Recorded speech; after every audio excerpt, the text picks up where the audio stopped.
Coming into the season, there were pretty high expectations for this rookie class, but I think it's safe to say they've already shattered those expectations. So today I want to look at every lottery selections debut and give it a grade. It should be a lot of fun. The content is going to be flying, so trust me, you want to be subscribed, hit that sub button, hit that like button, and let's get into this. Let's start with the end of the lottery and work our way up. The 14th overall pick in the draft was Kansas shooting guard Ochai Agbaji. Originally, he was selected by the Cavaliers, and I was pretty excited. It looked like he'd be the perfect fit alongside Garland, and was one of the more ready-to-compete guys in this class. But he ended up being involved in the blockbuster Donovan Mitchell trade, which sent him to the Utah Jazz. Now, I was still pretty excited, considering it looked like this trade would lead to an even bigger role than expected, but that hasn't been the case. I talked about it in the last video, but a Utah Jazz team that's priority right now should be losing games over anything else decided to give him just 1 minute of garbage time in his debut where he didn't record a stat. Since then, he's yet to touch the court. Maybe there's something I'm missing here, but I just don't get it. For obvious reasons, it's a really weird debut to grade, so I guess we're just going to go with a C as well. He didn't do anything, but he literally played a singular minute. The 13th overall pick was originally in the hands of the Hornets, but eventually made its way to the Pistons, where they decided to grab Memphis center Jalen Duren. The draw for Duren was super clear. He was one of the youngest players in the class, but had an NBA-ready frame and was a physical force on both ends. To start his career, things looked great. He debuted with 14 points, 10 rebounds, and 3 blocks, shooting 7 for 13 from the field. He has a pretty conventional offensive game right now, but considering just how young he is, as he's not even 19 years old yet, I'm excited to see how he progresses. For his grade, having dropped a double-double with 3 blocks in 22 minutes, I think we've got to go with an A-. That might seem a little low, but you're going to see the standard for this class is extremely high.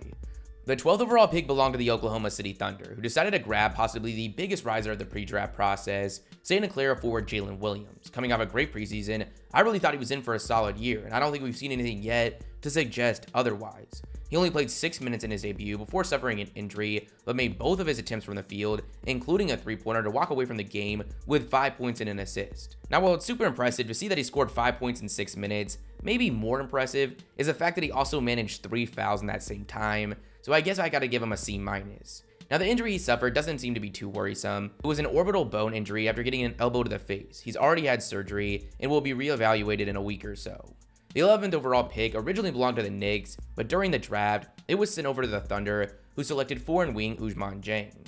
It was pretty much the consensus coming into the season that he was the most raw of the lottery selections, and so far, that's proven to be true. He played 9 minutes in his debut, got up 3 shots, including 2 threes, and missed all of them.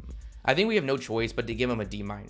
He's only played 7 minutes since then, and is still yet to get a shot to go down. I'm still excited about his future. I think the potential is definitely there, but based on what we've seen through the Summer League preseason, and now the start of the year, I can't help but question whether he was worth the price tag the Thunder paid. Wisconsin shooting guard Johnny Davis was the 10th overall pick to the Wizards. Now, I think it's safe to say he's been the most disappointing of the top picks from this class so far.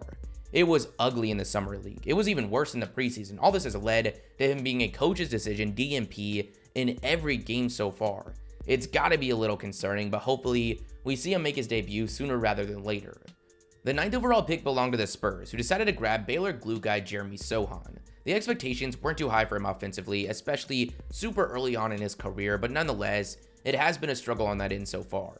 He debuted with 4 points on 2 for 8 from the field and 0 for 2 from 3, to go along with 7 rebounds, 2 assists, and 2 steals. Defensively, it's been solid as expected, but we've got to give him a C for his debut. Since then, he's followed it up with just a 4-point and 1-point performance. The 8th overall pick was made by the Pelicans, who decided to grab Dyson Daniels, oversized Australian point guard, who is another late draft board riser. I was pretty excited to see him with this team, given what he projected to be as both a playmaker and defender, but it looks like he might be a little too raw for a big role immediately, given the Pelicans are looking to compete this season. In 3 minutes, he managed 2 assists, 1 foul, and missed his only shot. Another weird one to grade, so I guess I'm going to go with a C. Since that first game, he's yet to hit the scorer's table again.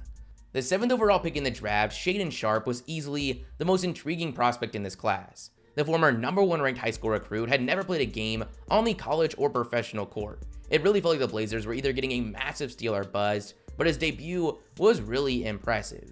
He managed 12 points off the bench, going 4 for 6 from the field, and knocking down all of his 3-point attempts in just 12 minutes. Considering his 3-point shooting was probably his biggest offensive question mark going into the season, I think it was a great debut, and I've got to give it a B+. Since then, he's followed up with just 4 points across 2 games.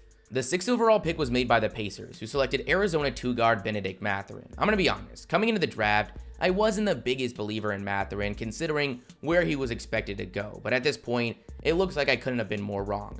He looked incredible in the summer league, and that's carried over into the regular season. He dropped 19 points, go along with 7 rebounds and 2 assists in his debut. He ended up shooting 7 for 15 from the field and 3 for 7 from 3. It was easily an A debut, but what's crazy is that's been the worst game of his career so far. He dropped 26 and 27 points in the next 2 games, shooting over 50% from the field and from 3 in both. I really think the future is extremely bright in Indiana with the presence of both him and Halliburton and a likely top pick heading their way.